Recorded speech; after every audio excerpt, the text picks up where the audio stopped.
omukisa bagukuwadde wali emutundwe bakusalidde ku bisale by'okukwata ennyimba ku ntambi okulikodinga kye ŋŋamba namwe baagala okukola ennyimba ate engeri gye tuli mu kuyingirira festive season newankubadde covid yatujonyesezza wano na wali South Records yayeewo omubiri negamba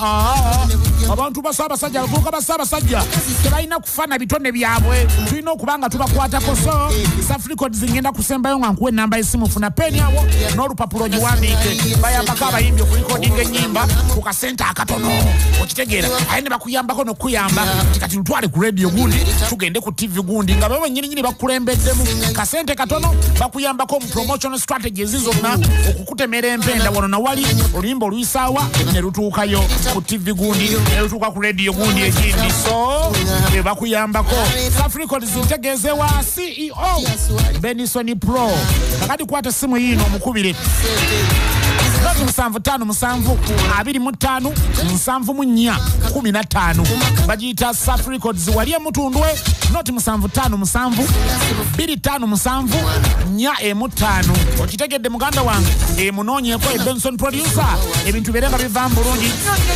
kyenkani down what are you